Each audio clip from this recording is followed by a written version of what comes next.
नमस्कार दोस्तों, स्वागत है आप सभी का MNGK GS पॉइंट में। दोस्तों, आज के इस वीडियो में हम लेके आए हैं लुसेंट विज्ञान का निचोड़, जिसमें आपको फिजिक्स, केमिस्ट्री और बायोलॉजी के दोस्तों इम्पोर्टेंट प्रश्न मिलेंगे। साथ ही अभी आपको बहुत सारे एग्जाम आने वाले हैं, जैसे आपको साथ ही ALP हो गया, टेक्नीशियन हो गया, और दोस्तों ग्रुप डी हो गया, जैसे बिहार पुलिस हो गया, और दोस्तों बिहार SSC हो गया। सभी एग्जाम दोस्तों नज़दीक है, तो साथ ही इस वीडियो को आप लोग पूरा ज़रूर देखिएगा। साइंस का वेटेज सभी एग्जाम में अधिक रहता है, और दोस्तों इसमें आपको फिजिक्स, केमिस्ट्री, बायोलॉजी के उसी प्रकार के प्रश्न इस वीडियो में देखने को मिलेंगे, जो प्रश्न दोस्तों कई बार किसी न किसी एग्जाम में पूछे गए हैं। और पूछा हुआ प्रश्न दोस्तों एग्जाम में अधिक पूछा जाता है, क्योंकि दोस्तों आपको प्रीवियस ईयर क्वेश्चन करने से पता चलता है एग्जाम में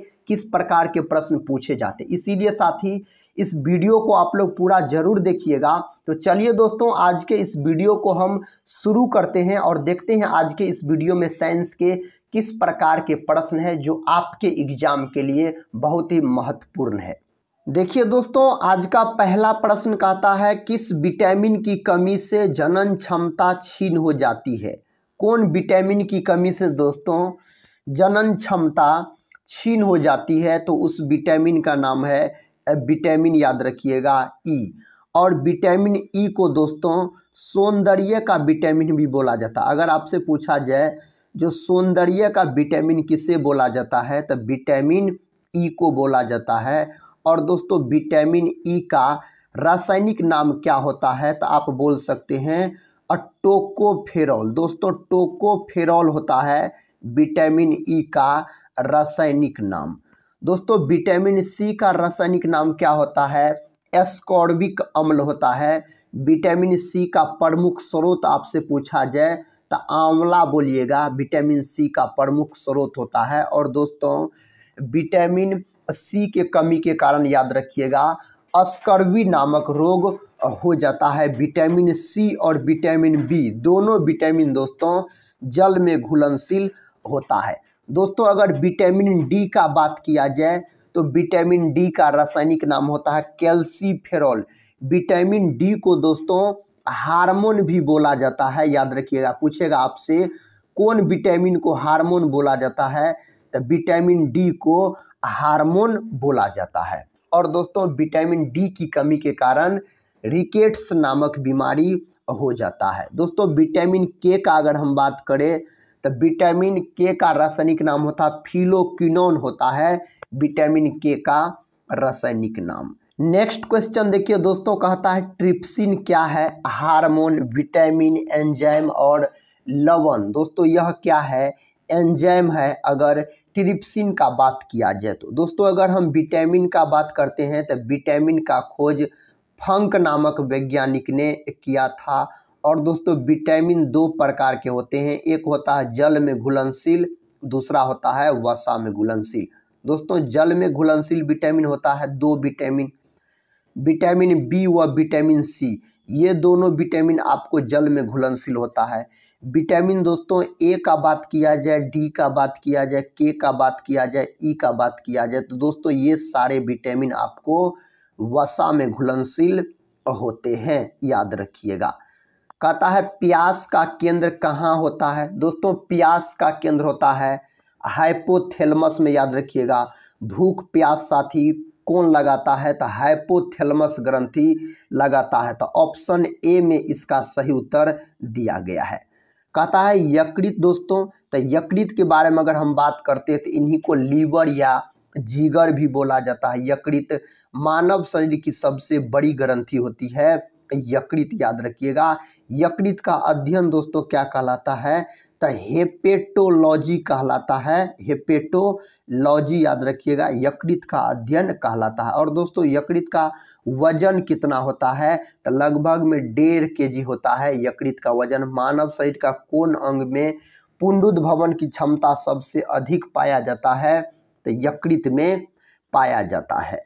देखिए दोस्तों अगला प्रश्न कहता है मरासमस नामक रोग में शरीर का कौन सा अंग प्रभावित होता है? दोस्तों मेरास्मस और क्वाशियरकोर नामक बीमारी प्रोटीन की कमी के कारण होता है और यह बीमारी अधिकतर बच्चों में देखने को मिलता है। यहाँ पर प्रश्न पूछा जा रहा है मरास्मस नामक रोग में शरीर का कौन सा अंग प्रभावित होता है? तब मांसपेशियां दोस्तों हो जाता है। ऑप्शन बी हो जाएगा इस प्रश्न का सही उत्तर। दोस्तों अगर त्वचा का हम बात करते हैं तो इसका रंग मेलानिन के कारण होता है, याद रखिएगा मेलानिन के कारण होता है। और त्वचा दोस्तों मानव शरीर का सबसे बड़ा अंग अगर पूछा जाए तो आप त्वचा बोल सकते हैं।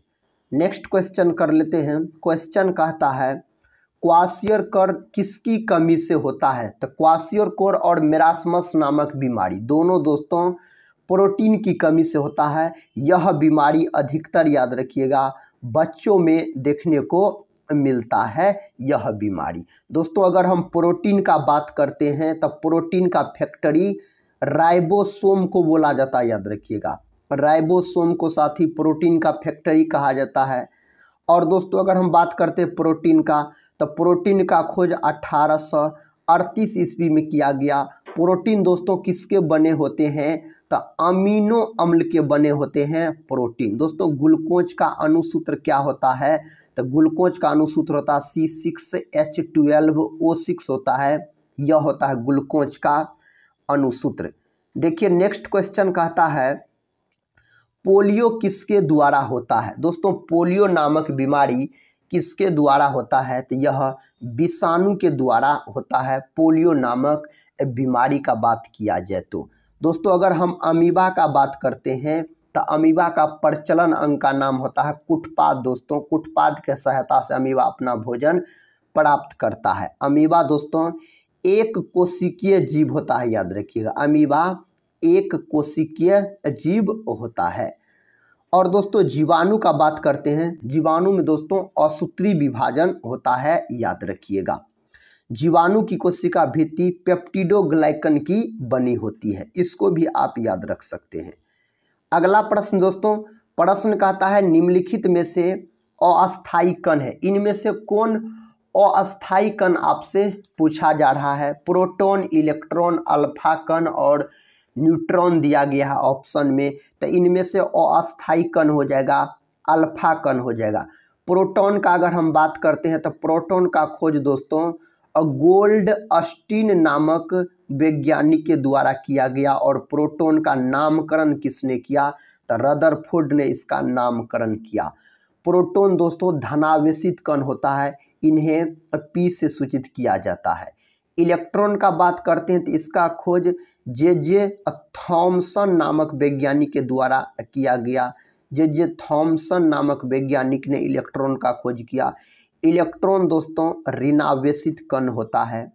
न्यूट्रॉन का बात करते हैं तो इनका खोज जेम्स चैडविक नामक वैज्ञानिक के द्वारा किया गया। न्यूट्रॉन का खोज, न्यूट्रॉन दोस्तों उदासीन कण होता है, इस बात को आप याद रखिएगा। अगला प्रश्न कर लेते हैं। देखिए दोस्तों प्रश्न कहता है समस्थानिक परमाणुओं में प्रोटॉन की संख्या समान होती है, न्यूट्रॉन की संख्या समान होती है, न्यूक्लियसों की संख्या समान होती है, इनमें से कोई नहीं। इसका सही उत्तर ऑप्शन ए हो जाएगा। समस्थानिक परमाणुओं में प्रोटॉन की संख्या समान होती है, तो विकल्प ए को आप लॉक कर सकते हैं। अगले प्रश्न की ओर बढ़ते हैं। अगला प्रश्न कहता है किस रंग के प्रकाश की तरंग दैर्घ्य सबसे अधिक होती है? दोस्तों तरंग दैर्घ्य को याद रखिएगा एंगस्ट्रॉम में मापा जाता है और एंगस्ट्रॉम को इस चिन्ह से सूचित किया जाता है। एक एंगस्ट्रॉम बराबर कितना मीटर होता है? तो 10⁻⁻10 मीटर होता है एक एंगस्ट्रॉम बराबर। दोस्तों परमाणु की त्रिज्या अगर आपसे पूछा जाए तो आप बोलिएगा 10⁻⁻10 मीटर होता है परमाणु की त्रिज्या, और इन्हीं को एक एंगस्ट्रॉम बोला जाता है। अगर दोस्तों परमाणु की नाभिक की त्रिज्या पूछा जाए तब तो आपको बताना है 10⁻⁻15 मीटर, और 10⁻⁻15 मीटर को एक फर्मी भी बोला जाता है। इसमें प्रश्न पूछा जा रहा है किस रंग के प्रकाश की तरंग दैर्घ्य सबसे अधिक होता है? तो लाल रंग के प्रकाश का तरंग दैर्घ्य सबसे अधिक होता है और बैगनी रंग के प्रकाश का तरंग दैर्घ्य सबसे कम होता है। अगर यही हम विचलन का बात करते हैं तो बैगनी रंग का दोस्तों विचलन हो जाएगा सबसे अधिक, और लाल रंग का अगर विचलन आपसे पूछा जाए तो लाल रंग का विचलन हो जाएगा सबसे कम। तरंग दैर्घ्य को दोस्तों लैम्डा से सूचित किया जाता है, इस बात को भी आप याद रख सकते हैं। इस प्रकार के प्रश्न एग्जाम में पूछ लिए जाते हैं कभी कभार। देखिए कहता है इंसुलिन हार्मोन है जो स्रावित होता है। दोस्तों इंसुलिन एक प्रकार का हार्मोन है, इसकी कमी के कारण मधुमेह नामक रोग हो जाता है। मधुमेह को दोस्तों डायबिटीज भी बोला जाता है। विश्व मधुमेह दिवस कब मनाया जाता है? तो 14 नवंबर के दिन विश्व मधुमेह दिवस मनाया जाता है, और 14 नवंबर के दिन याद रखिएगा बाल दिवस के रूप में भी मनाया जाता है। इंसुलिन का खोज 1921 ईस्वी में किया गया साथी, बेंटिंग और वेस्ट नामक वैज्ञानिक के द्वारा। याद रखिए कहता है इंसुलिन हार्मोन स्रावित होता है। यह दोस्तों किससे स्रावित होता है? तो लैंगरहैंस ग्रंथि से। तो ऑप्शन सी हो जाएगा इसका सही उत्तर। अगर पिट्यूटरी ग्रंथि का बात किया जाए तो इन्हीं को दोस्तों पीयूष ग्रंथि बोला जाता है, और पीयूष ग्रंथि को मास्टर ग्रंथि कहा जाता है। यह ग्रंथि मस्तिष्क में स्थित होती है, और पीयूष ग्रंथि का आकार पूछा जाए तो मटर के दाने के समान इसका आकार होता है। अगर हम थायराइड ग्रंथि का दोस्तों बात करते हैं तो यह ग्रंथि गले में पाई जाती है, याद रखिएगा। और दोस्तों मानव शरीर की सबसे बड़ी अंतःस्रावी ग्रंथि पूछा जाए तो आप बोलिएगा थायराइड ग्रंथि।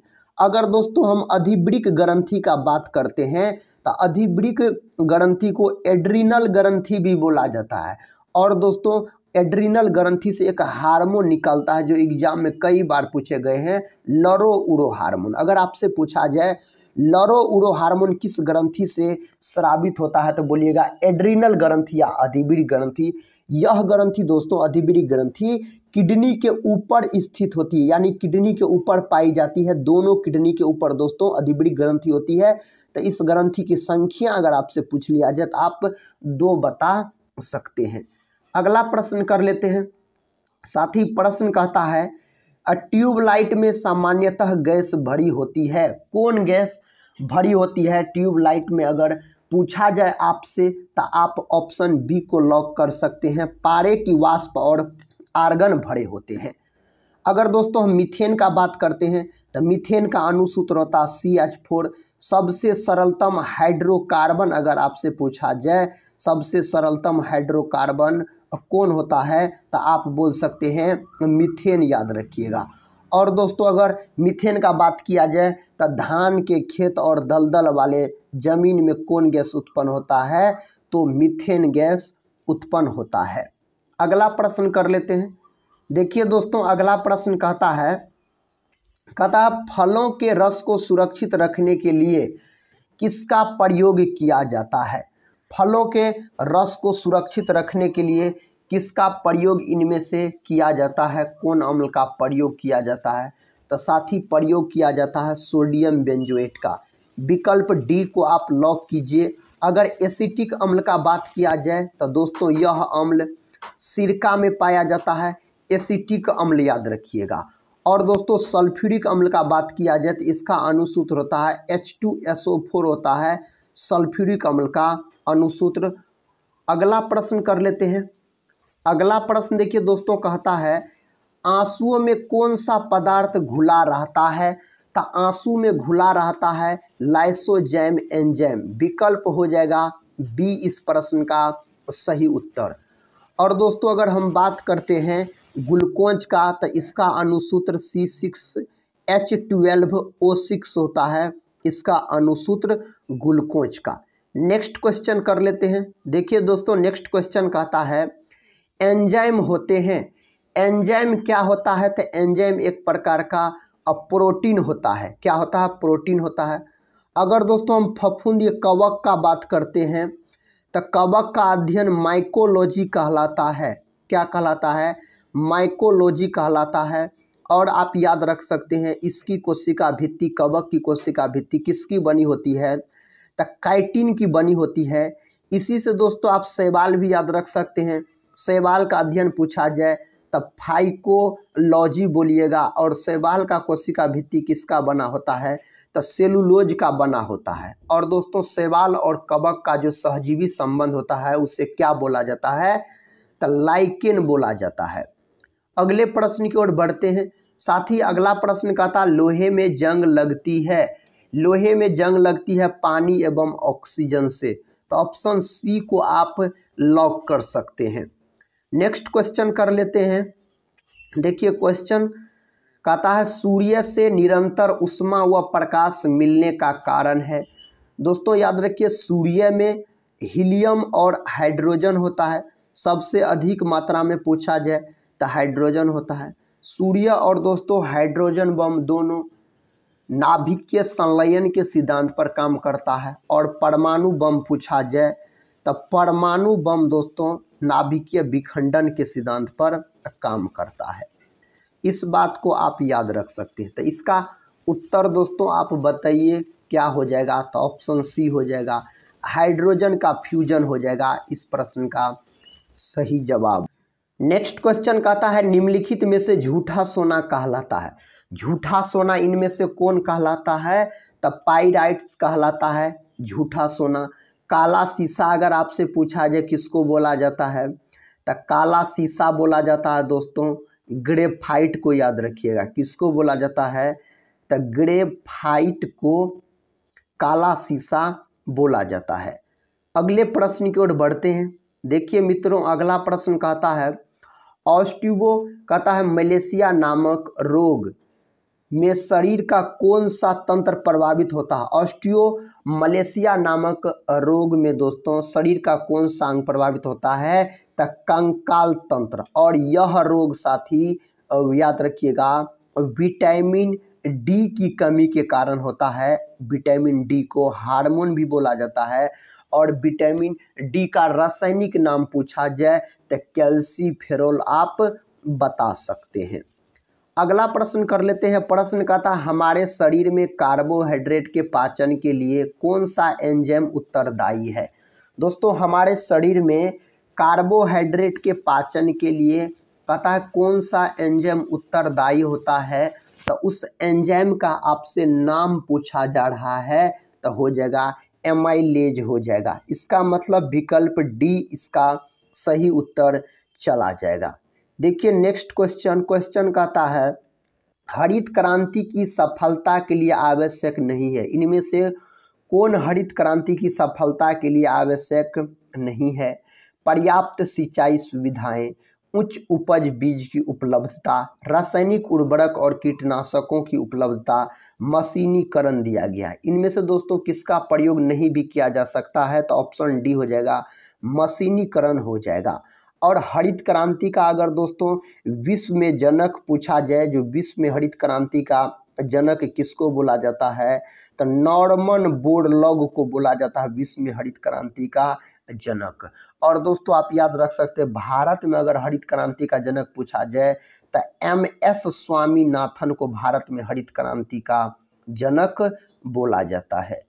नेक्स्ट क्वेश्चन कहता है औषधि जो दर्द दूर करती है उस औषधि का क्या नाम है, तो उसका नाम है एनाल्जेसिक। ऑप्शन हो जाएगा डी इसका सही उत्तर हो जाएगा। अगले प्रश्न की ओर बढ़ते हैं।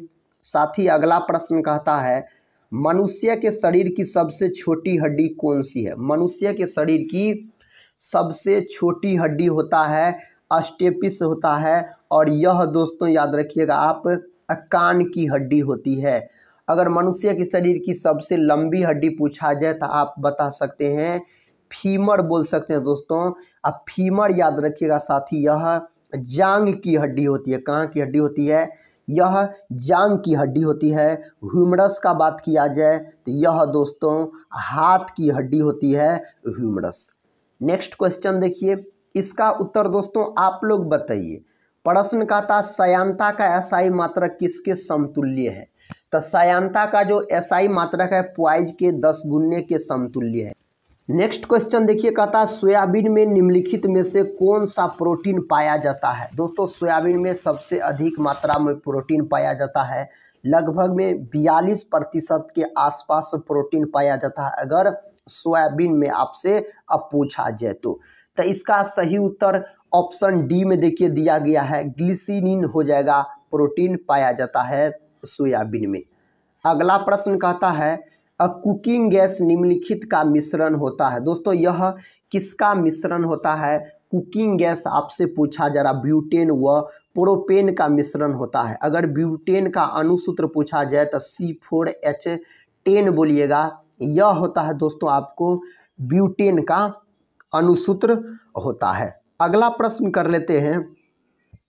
प्रश्न कहता किस रोग से पीड़ित रोगी को कार्बोहाइड्रेट की अधिक मात्रा लेने से मना किया जाता है? अगर कौन रोग से रोगी दोस्तों परेशान रहेगा, कहता किस रोग से पीड़ित रोगी को कार्बोहाइड्रेट की अधिक मात्रा लेने से मना किया जाता है, तो उस रोग का नाम है मधुमेह। और मधुमेह नामक बीमारी इंसुलिन की कमी से होता है।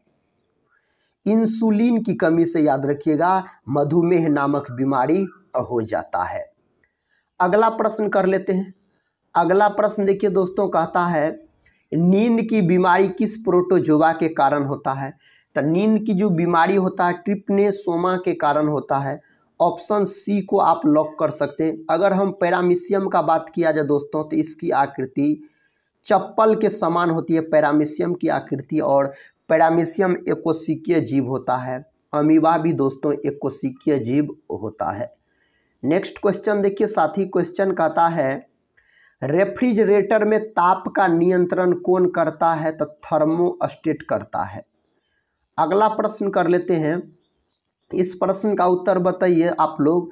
दोस्तों प्रश्न कहता है विटीकल्चर संबंधित है। दोस्तों विटीकल्चर जो है यह किससे संबंधित है? अंगूर की खेती से संबंधित है।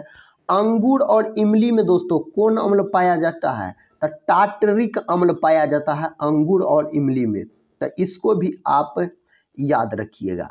अगला प्रश्न कर लेते हैं। कहता 2,4-D संबंधित है। दोस्तों 2,4-D किससे संबंधित है? तो खरपतवार नाशी से यह संबंधित है 2,4-D का अगर हम बात करते हैं तो।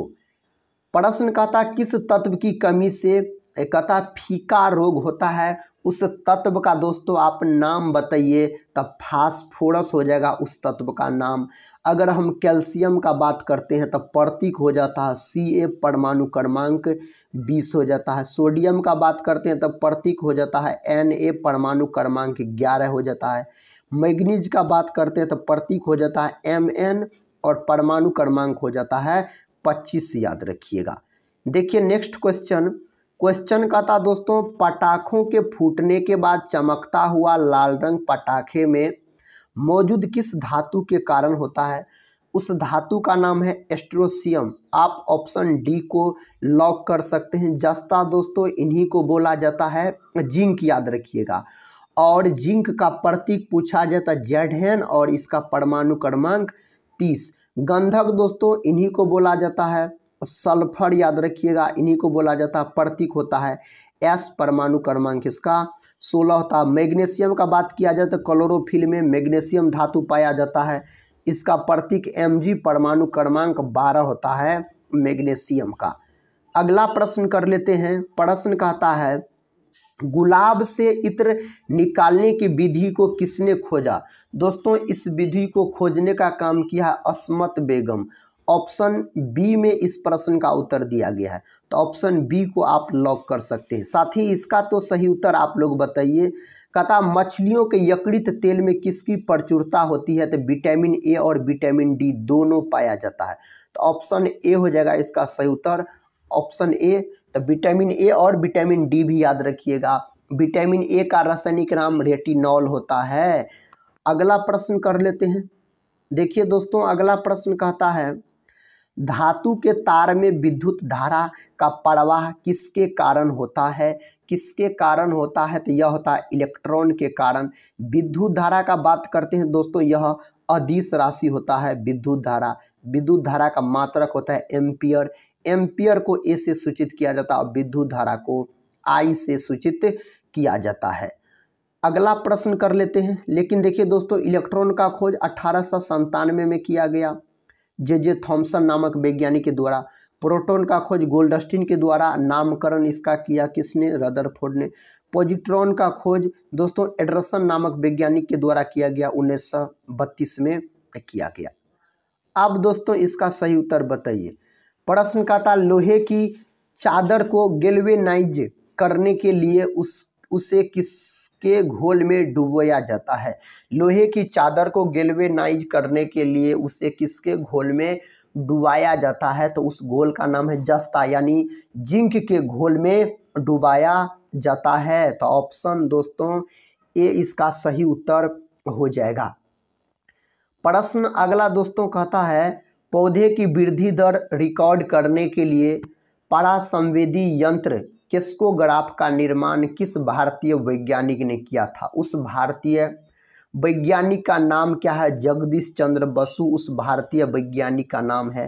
तो ऑप्शन डी, ऑप्शन दोस्तों बी में दिया गया है इसका उत्तर, तो ऑप्शन बी आप बोल सकते हैं। अगला प्रश्न कहता है मानव के किस कशेरुकी पर खोपड़ी का संपूर्ण भार स्थित होता है? तो इसका सही उत्तर हो जाएगा एटलस हो जाएगा, ऑप्शन यानी ए को दोस्तों आप लॉक कीजिए। और दोस्तों इस प्रश्न का उत्तर बताइए। प्रश्न कहता है मानव में डायफ्राम का प्रयोग निम्नलिखित में से किस क्रिया के लिए किया जाता है? कौन क्रिया के लिए मानव में डायफ्राम का प्रयोग किया जाता है? तो उस क्रिया का नाम है दोस्तों श्वसन क्रिया के लिए किया जाता है। ऑप्शन सी हो जाएगा इसका सही उत्तर। अगला प्रश्न कर लेते हैं। प्रश्न कहता है वायु में ध्वनि का वेग। दोस्तों वायु में ध्वनि का वेग तापमान के घटने से घटता है। अगला प्रश्न देखिए। प्रश्न कहता है निम्नलिखित में से कौन सी गैस उच्चतम ऊष्मीय मान रखती है? कौन गैस दोस्तों उच्चतम ऊष्मीय मान रखता है? तो भाप अंगार गैस हो जाएगा, ऑप्शन हो जाएगा बी इस प्रश्न का सही उत्तर। दोस्तों भविष्य का ईंधन, भविष्य का ईंधन किसे कहा जाता है? साथी आप लोग को अगर पता है तो आप लोग कमेंट बॉक्स में इस प्रश्न का सही उत्तर जरूर बताइएगा भविष्य ईंधन के बारे में। कहता है एक्यूपंक्चर क्या है? दोस्तों एक्यूपंक्चर क्या है? तो यह है सुइयों के माध्यम से उपचार की विधि। तो ऑप्शन सी में इस प्रश्न का सही उत्तर दिया गया है। अगला प्रश्न कहता है मनुष्य के शरीर में कुल कितनी हड्डियां होती है? तो 206 हड्डियां होती है। यही अगर शिशु के शरीर में आपसे पूछा जाए तो आप बोल सकते हैं 300 के आसपास हड्डी होता है दोस्तों शिशु यानी नवजात के शरीर में। अगला प्रश्न कहता है निम्न में से कौन ऊर्जा प्रदान नहीं करता? इनमें से दोस्तों कौन है जो ऊर्जा प्रदान नहीं करता है? तो विटामिन आपको ऊर्जा प्रदान नहीं करता है। प्रश्न कहता स्लेग नाम किसे दिया जाता है? तो यह नाम दिया जाता है गलित सिलिकेट को, यह नाम दिया जाता है। नेक्स्ट क्वेश्चन देखिए। क्वेश्चन कहता है पायरोमीटर से मापा जाता है। दोस्तों पायरोमीटर से उच्च ताप को मापा जाता है। विकल्प ए इसका सही उत्तर हो जाएगा। विद्युत आवेश का बात करते हैं तो इसका मात्रक हो जाता है कूलम दोस्तों, और इसको सी से सूचित किया जाता है कूलम को। अगला प्रश्न ये रहा। प्रश्न कहता कच्ची चीनी को रंगहीन करने हेतु जिस चारकोल का प्रयोग किया जाता है वह है? दोस्तों उस चारकोल का आप नाम बताइए। तो एनिमल चारकोल हो जाएगा, ऑप्शन हो जाएगा डी इसका सही उत्तर। दोस्तों अगर यूरिया का हम बात करते हैं तो यूरिया में नाइट्रोजन की प्रतिशत मात्रा 46% होता है। कोयला का बात करते हैं दोस्तों तो कोयला के 4 प्रकार होते हैं, एंथ्रासाइट, बिटुमिनस, लिग्नाइट और पीट, जिसमें लिग्नाइट को दोस्तों भूरा कोयला बोला जाता है, बिटुमिनस को मुलायम कोयला बोला जाता है। दोस्तों एंथ्रासाइट सबसे उच्चतम कोटि का कोयला होता है, इसमें कार्बन की प्रतिशत मात्रा लगभग में 90% के आसपास होता है। और सबसे घटिया किस्म का कोयला पूछा जाए तो पीट बोलिएगा। कहता किससे टेप रिकॉर्डर की टेप लेपित रहती है? इसका सही उत्तर हो जाएगा आपको ऑप्शन सी हो जाएगा, फेरा मैग्नेटिक चूर्ण हो जाएगा। तो ऑप्शन सी को आप लॉक कर सकते हैं। और दोस्तों इस प्रश्न का सही उत्तर आप लोग बताइए। जब इनो का लवण जल में डाला जाता है तो बुलबुले बनते हैं, इसका कारण है इसका दोस्तों क्या कारण होता है? CO2 यानी कार्बन डाइऑक्साइड गैस इसका कारण होता है और इसे दोस्तों आग बुझाने वाली गैस भी बोला जाता है। वायुमंडल में इसकी प्रतिशत मात्रा का बात किया जाए तो 0.03% के आसपास यह गैस होती है वायुमंडल में। दोस्तों आज के इस वीडियो का आखिरी प्रश्न है, कहता है क्रेब्स चक्र कहाँ संपन्न होता है? क्रेब्स चक्र जो है ना दोस्तों, यह माइटोकॉन्ड्रिया में संपन्न होता है। माइटोकॉन्ड्रिया का दोस्तों हिंदी नाम क्या होता है? तो सूत्रकणिका होता है। आपको अगर माइटोकॉन्ड्रिया विकल्प नहीं दिया रहेगा, सूत्रकणिका दिया रहेगा। माइटोकॉन्ड्रिया को दोस्तों कोशिका का पावर हाउस भी कहा जाता है। माइटोकॉन्ड्रिया का खोज दोस्तों अल्टमैन नामक वैज्ञानिक ने किया। कौन किया? तो अल्टमैन नामक वैज्ञानिक ने किया। इसका नामकरण कार्ल बेंडा के द्वारा किया गया। राइबोसोम का बात किया जाए तो यह प्रोटीन का फैक्ट्री है। लाइसोसोम का बात किया जाए तो इसे आत्महत्या का थैला कहा जाता है और डी ड्यूबे ने दोस्तों लाइसोसोम का खोज किया। तो दोस्तों आज का यह साइंस का क्लास आप लोग को कैसा लगा, आप लोग कमेंट बॉक्स में ज़रूर बताइएगा। और दोस्तों आप लोगों के लिए एक प्रश्न HW में दिए हैं, जो भविष्य का ईंधन किसे कहा जाता है? साथ ही कमेंट बॉक्स में आप लोग उस प्रश्न का सही उत्तर जरूर बताइएगा। तो दोस्तों हम मिलते हैं नेक्स्ट वीडियो में, तब तक के लिए जय हिंद जय भारत।